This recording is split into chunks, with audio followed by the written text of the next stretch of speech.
The space station of Draxus 9 was famous for one thing: its massive trade market.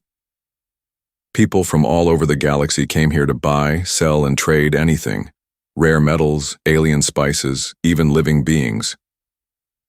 In the darkest corner of the market, behind a thick glass wall, stood a girl. She wasn't human.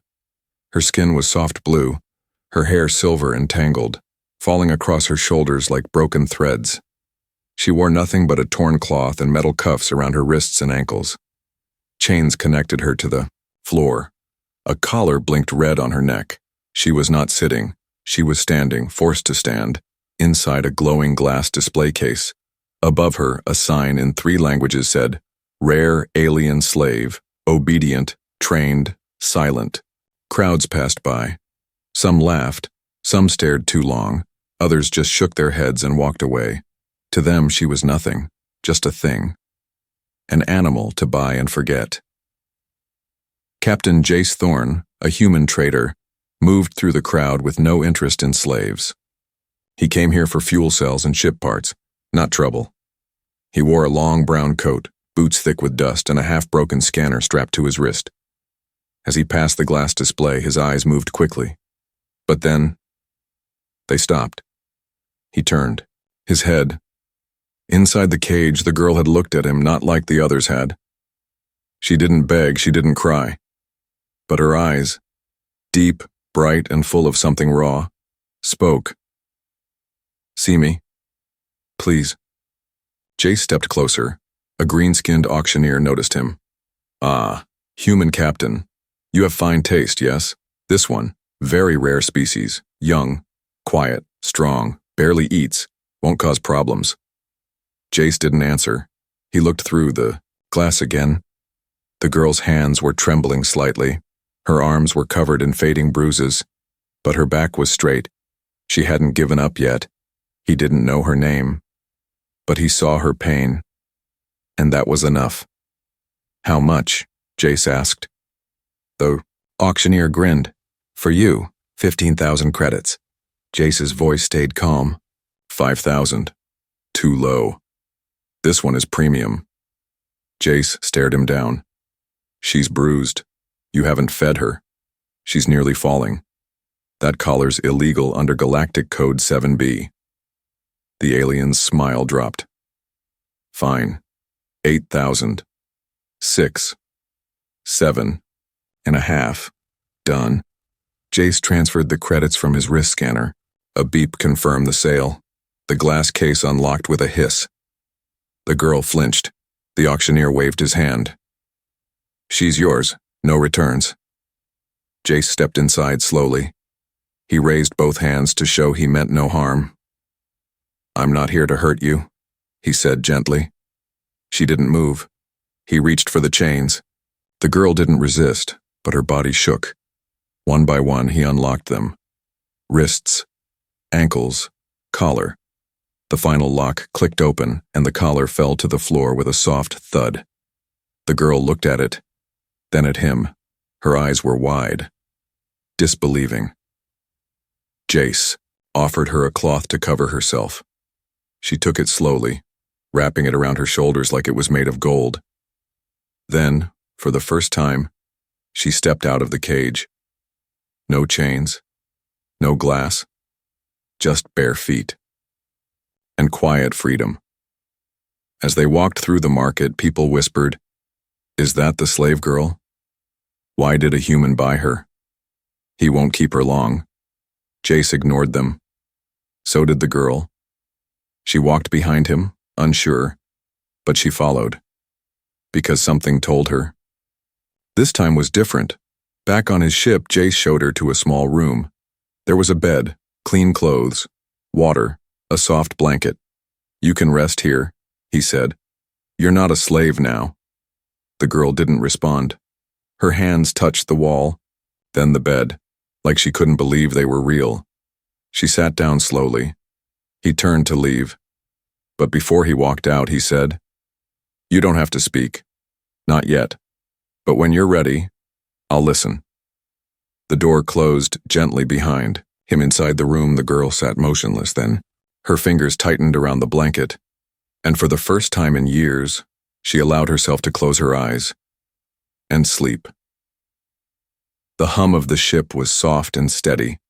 It was the first sound the girl heard when she woke. No shouting, no metal doors slamming, no electric collars buzzing. Just peace. She lay still on the bed, her hand still gripping the soft blanket like it might disappear. Her body ached, not from fresh beatings, but from the strange comfort of being unharmed. She sat up slowly. The room was small but clean. A folded towel, a jug of water, a pair of warm socks. She had never seen socks before. Outside the room, Captain Jay sipped his coffee in the control room. He kept the door to her quarters unlocked but didn't enter. He didn't need to. He was giving her something she hadn't been given in years. Space. Not a cage. Not a command. Just a quiet choice. He tapped into the ship's log, checking messages, fixing navigation routes, all while wondering if she would speak. The girl stepped out a few hours later, slowly, cautiously, bare feet on the smooth floor, her shoulders stiff. She walked like a creature that still expected a lash. She didn't speak, but her eyes scanned everything. She stopped when she saw Jace. He didn't get up, he didn't move toward her, he just said, "Ma, good morning." She blinked. He pointed to the table beside him. A tray of food waited, warm bread, sliced fruit, a small bowl of soup. "For you," he said. "Eat as much or as little as you like." She looked at it and waited. Minutes passed. She didn't trust it, but hunger won. She walked forward slowly and sat down across from him. He didn't stare. He looked away, sipping his drink, letting her be human, even if she wasn't. She picked up a piece of fruit, sniffed it, and took a bite. Her eyes widened. It was sweet real. She chewed slowly, carefully, as if afraid someone would yank it away, but no one did. After the meal, Jace stood. "There's a shower down the hall. Clean clothes in the drawer. If you want help with the translator, I can set it up." She didn't respond, but she followed his hand gestures and nodded slightly. When Jace left the room, he exhaled deeply. He'd traveled across dozens of worlds, seen battle, smuggled weapons. But this moment, this quiet morning, felt more important than any cargo deal he'd ever made. The girl stood in front of the mirror. The water from the shower had washed away the dirt. For the first time in years, she saw her own skin, not bruised, not chained, not covered in filth, just her. She touched her own face like it belonged to someone else. She opened the drawer and found simple gray clothes, soft and loose. She dressed quickly and sat on the bed again, holding the translator device. She had seen others use it, slavers, guards, buyers, but never for her voice. Later that evening, Jace placed a blanket near the control chair and powered down the lights. He wasn't sure if she would speak tonight. Maybe not ever. He was about to close his eyes when he heard soft footsteps. She stood near the doorway. Translator in hand, she pressed the button. The robotic voice said, "Not slave." Jace sat up. She pressed it again. "Not animal." A pause, then again. "Me." Jace's chest tightened. He stood, slowly, walked over and said quietly, "What's your name?" The girl stared at him, long and hard. Then she lifted the translator one more time. "Lisa." He smiled. "Hello, Lisa." That night, she slept without the blanket, gripped in fear. She didn't cry.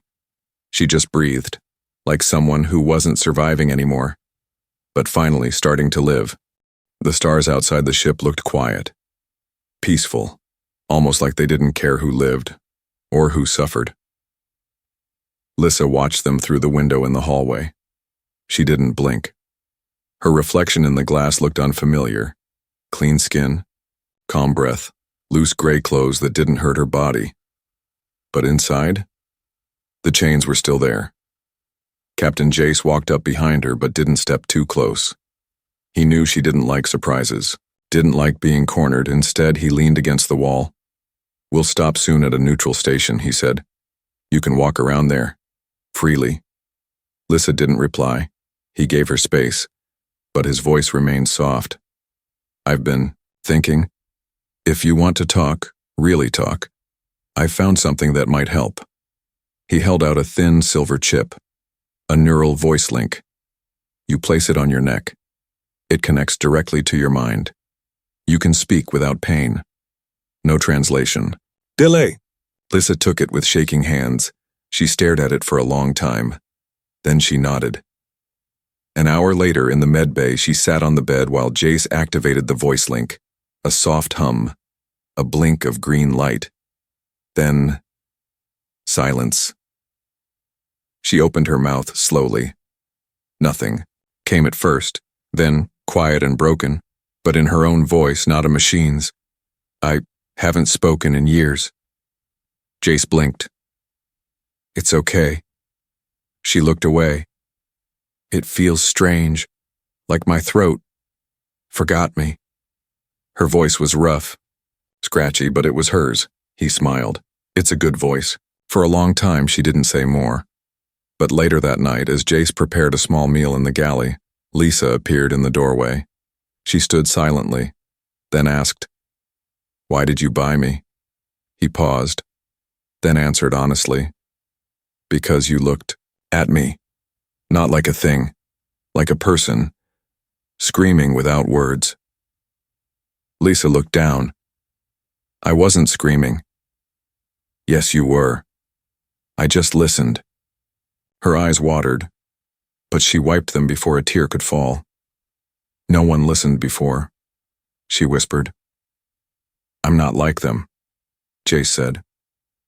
"And you're not what they told you were." The next day, Lissa sat across from him at the control table. She tapped her fingers slowly, then said, "My real name is Lissatari, but no one ever used it." Jace nodded. "Lissa suits you." She looked at him. "You don't think I'm broken?" "I think you're stronger than anyone I've ever met." She swallowed hard, then told him everything. Not all at once, but slowly. How she was taken as a child, how she was sold again and again, how they broke her voice with shock collars, how she was punished for crying, how she forgot what her own language sounded like. She told him about the day she stopped fighting, the day she stopped dreaming, and the moment, just before he arrived, when she had decided to never speak again, until he saw her. Jace didn't interrupt. He didn't pity her, he just listened, like no one ever had. When she was done, she wiped her eyes and asked, "Do you regret saving me?" He looked at her, serious and calm, not even for a second. That night, Lissa returned to the window, but now she wasn't looking at her reflection. She looked at the stars like they were calling her name, her real name. Not slave, not animal, just Lissa. And for the first time, she whispered to herself, "I'm still here." For the first time in years, Lissa laughed. It was a small sound, quiet, unsure, but it was real. She was sitting with Jace in the ship's kitchen, holding a mug of something warm and sweet.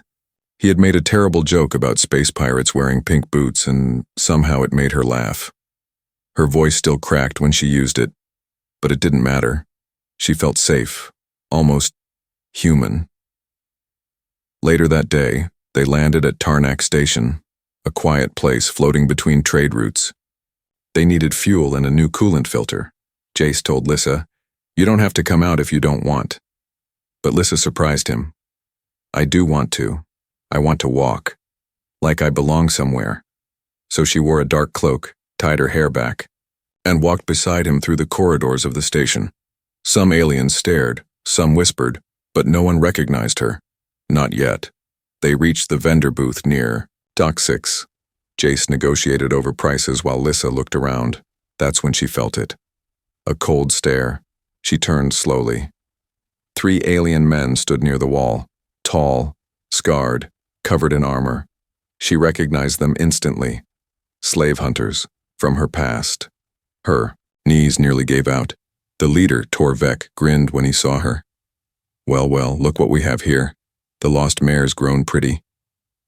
Lisa took a step back. She couldn't breathe. Her heart pounded in her chest. Jace, she whispered. He turned and saw them. His eyes narrowed. The men moved closer. Torvek laughed. She's marked. I branded her myself. That makes her ours. Jace stepped in front of Lissa. Not anymore, the second hunter growled. You got no rights over her. We do. Jace calmly pulled his coat aside, revealing a blaster. Try touching her, he said. I dare you. They didn't expect that, but they didn't back down either. Torvek snapped his fingers, and two more thugs appeared behind them. We're taking her, one way or another. The fight was sudden, a punch, a scream. A blaster shot fired into the ceiling. Jace tackled one of the hunters. Lisa was pulled backward, dragged by her cloak. She panicked. Flashbacks hit her like lightning. Chains, cages, the collar. But then, something inside her cracked open. Not in fear, in rage. She twisted, kicked her heel into the hunter's knee. He screamed and let go. She grabbed a metal rod from the wall and slammed it into his side. Another came at her. She ducked, rolled, and used the rod to hit his hand, knocking his knife away. Jace threw one thug into a crate. Lisa, run, he shouted. But Lisa didn't run. She stood tall, eyes burning, hair wild, voice steady. You're not taking me again. Torvek lunged at her, roaring. She sidestepped, jammed the rod under his arm, and hit the release button on the wall beside her. An emergency force field activated, trapping him inside a glowing cage. The same kind of cage they once locked her in. The irony made her smile. Jace walked over, bruised, but standing. Nice move. She looked down at her hands, still shaking. I didn't freeze. You fought, Jace said. You chose to fight. Station security arrived and took the hunters away. As the cuffs clicked on Torvek's arms, he shouted at her, You'll always be a slave. Lisa didn't even look at him. She turned to Jace and said, loud enough for all to hear, I was never his. Not then, not now. That night, back on the ship, Jace sat across from her, a bandage on his forehead. Lissa placed the metal rod, her first weapon, on the shelf beside the translator. I thought I would run if I ever saw them again, she said. You didn't. No, she said softly. Because I'm not the girl they locked up anymore. Jace smiled. You're Lisa, and you're free. She leaned back, watching the stars. And this time, she didn't just feel safe, she felt strong. The planet Alaris looked like a dream. Fields of silver grass shimmered under a pink sky. The air was warm, fresh, and soft on the skin, like a world untouched by cruelty. Lissa stood at the edge of the landing platform, frozen. She had left so many places in chains. Now for the first time she was arriving somewhere. Free. But freedom was a strange weight. It didn't rest on her shoulders. It hid inside her chest, like something she wasn't sure she was allowed to feel. Jace touched her elbow gently. This world doesn't care where you came from, he said. Only where you go next. Lissa didn't answer. She stepped onto the soft ground, half expecting someone to shout, to grab her, to drag her back, but no one did, just wind and quiet. They walked into a nearby town, Kyria's Nest, a calm, floating settlement shaped like wide petals above the water. Humans and aliens lived together here. There were no collars, no auctions, no cruelty. But as they walked through the marketplace, eyes still followed her, not with hate, but with curiosity. And something else. Pity. Lissa felt her throat tighten. Pity was just a quieter kind of cage. Later, in a garden built on stone arches, Lissa sat beside a soft, bubbling stream. Children ran across the bridges, chasing wind lanterns. One alien girl, pointed at her and whispered something to her mother. The mother pulled the girl away quickly. She was a slave, Lisa muttered. Jace sat beside her, quiet. They don't say it out loud, but I see it in their eyes. You're not a slave now, he said. No, but they don't see me. They see what I was. Jace pulled something from his satchel, a folded piece of paper. He smoothed it out and showed her. It was a star chart, hand-drawn. The first time I was lost in space, a stranger gave me this, he said. Told me it didn't matter where I came from, only that I could draw my own path. He handed it to her. Now it's yours. She stared at it. A blank line ran through the middle, she whispered. So I can choose where to go next? He nodded. That's the power of freedom. You get to decide. That night they stayed in a small room above the sea.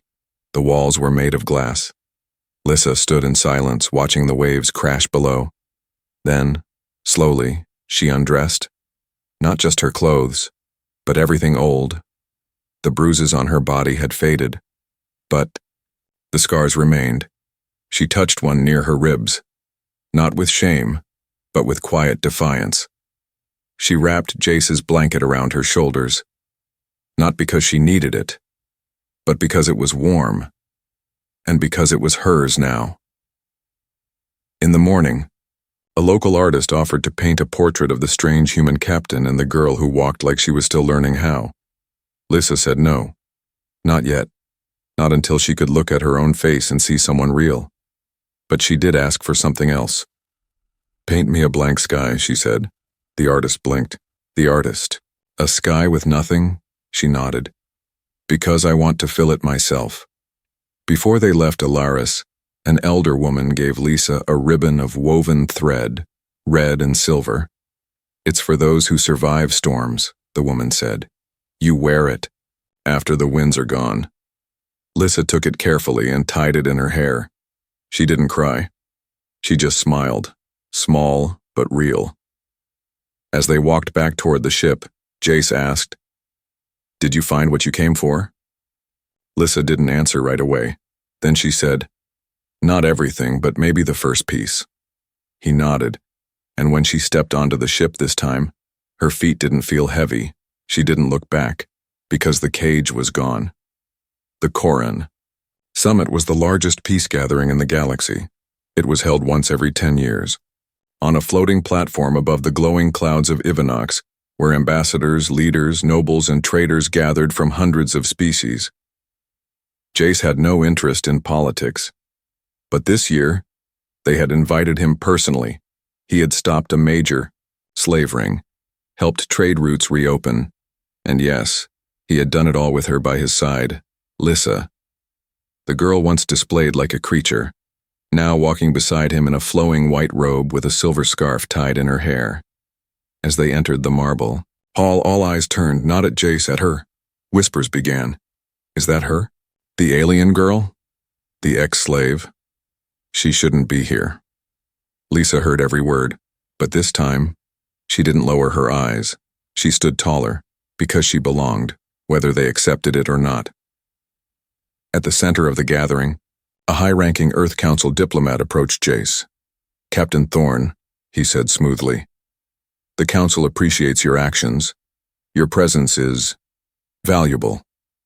Then he glanced at Lissa. But we must be honest. Having her here complicates things. Jace's smile faded. She has a name, he said. Of course, the man said quickly. But this summit is delicate. Her history makes some guests uneasy. Jace crossed his arms. And if I refuse to leave her behind? The man hesitated. Then your nomination for Command Council will be declined. Jace said nothing. Lissa watched him. She didn't want to cost him this chance. She stepped forward and whispered, I'll go back to the ship.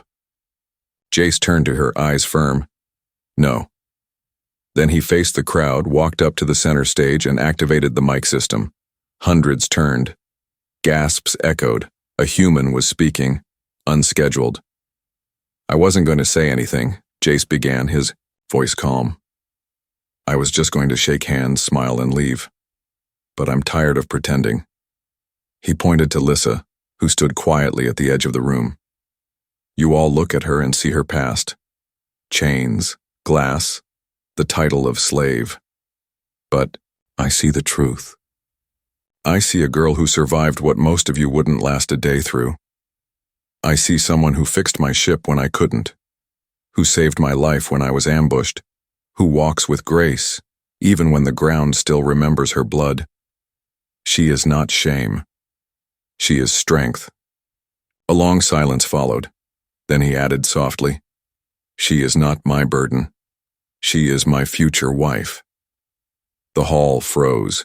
Even Lissa stopped breathing. Did he just say that, in front of the galaxy? One counselor scoffed. "You would marry someone with a branded past?" Jace nodded. "Better than marrying someone with a branded soul." A ripple of tension moved through the hall.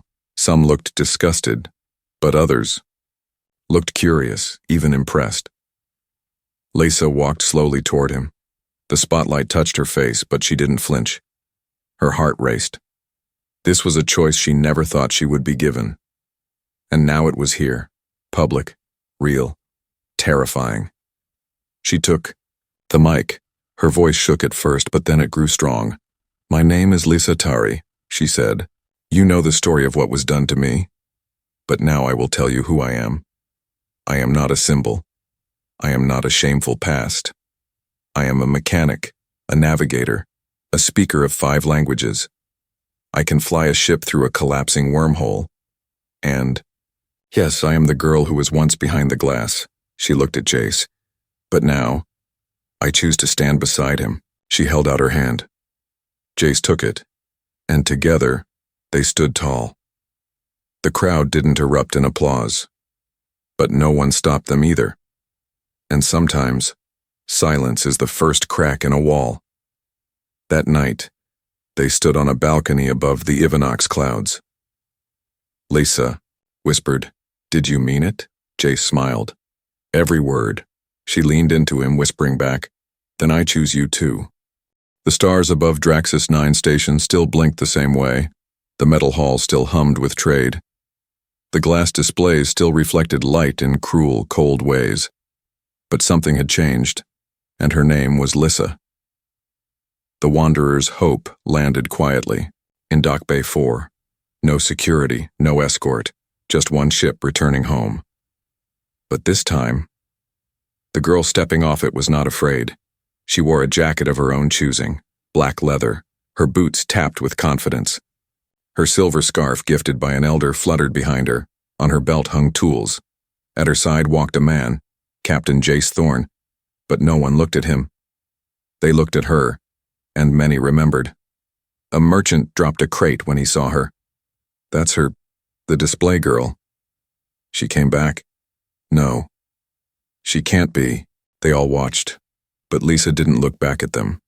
Her eyes were set on one place, the old auction hall. She walked through the corridor like a ghost returning to life. The same stalls, the same smells, the same platform. She stopped in front of it, the glass cage. Still there, still standing, but empty. The sign above it had faded from time and dust. Jace stepped beside her. "You sure you want to do this?" She didn't answer. She simply walked to the platform and stepped onto it. Gasps filled the hallway. Everyone stopped. Some couldn't believe it. She had climbed back into the cage. But this time, by choice. She stood tall, her hands by her side, her chin raised. Then she pulled a device from her pocket and pressed a button. The glass walls shattered, not violently, but with control. Piece by piece, the prison she once lived in fell apart, like a memory fading in daylight. The crowd stood stunned. Lissa turned to face them, no mic, no translator, just her voice. "My name is Lissa Tari of the Rethari people. You called me slave, you called me animal, you sold me like a broken object. I stood in this glass, silent, while you laughed. But I did not break. Some turned away. Some whispered, but many listened. I was told I was nothing," she said, "but I became a pilot. I became a healer. I became a wife. I came back to tell you, your shame is not mine.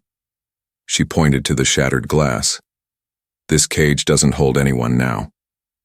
From the shadows, an old alien slaver, the one who once branded her, stepped forward. His voice was hoarse. You should have stayed gone.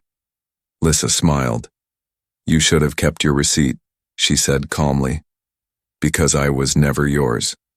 He growled. You'll always be a thing. Jace stepped forward, eyes sharp. But Lissa raised a hand. No, she said. He doesn't deserve another moment of my life. And she turned her back to him. Instead, she walked toward a group of poor alien girls huddled near a corner. Small, thin, afraid. One of them looked up at her. Big eyes, thin arms, dirty tunic. The same way Lissa had once looked. The girl whispered, Is it true? You were there? Lissa knelt. She didn't touch her, just met her eyes. Yes, she said. I was you, and one day, you'll be me. Behind her, volunteers arrived, humans and aliens, unloading supplies from the ship. Jace helped organize the crates, blankets, food, water. Above the old auction hall, a new sign was placed. The Glass House, a home for the forgotten. That night under the station's stars, Lissa walked through the quiet corridors. Everywhere she went, people stepped aside, not out of fear, but out of respect. A reporter tried to ask her a question. She just said, Write this down. No one is born to be owned, and kept walking. Back aboard the Wanderer's Hope, Jace found her placing a small metal chain inside a box. It was the last piece of her collar. She sealed the box shut and placed it in a drawer marked Past. Jace asked, You okay? She nodded. For the first time, yes. He smiled. You were amazing today. I wasn't brave, she said. I was ready. He took her hand. You were both. They sat together on the deck, lights low, stars endless. Lissa rested, her head on his shoulder. You know, she whispered. When I was in that cage, I used to dream someone would look at me and see a person. Jace kissed her forehead. I saw a fire. She smiled. I never thought I'd fall in love with the man who saw it. He pulled a small velvet pouch from his coat. She blinked. Jace? Inside was a glowing band, made of starlight crystal and shipwire.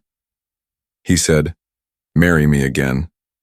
Not as a rescue, not as a survivor, but as you. She laughed softly. As me? He nodded. The girl who broke the glass. She slipped the ring on, and for the first time in her life, she didn't feel like someone who had survived. She felt like someone who was finally living. Final scene. A young girl stands at the edge of a room in the glass house, shaking with fear. She wears an old collar. She's silent. Lissa kneels beside her, placing a soft towel in her hands. You don't have to speak, she says. Not yet. But if you do, I'll listen. The girl looks up, eyes wide. Who are you? Lissa smiles gently. Someone who once stood behind glass and broke it.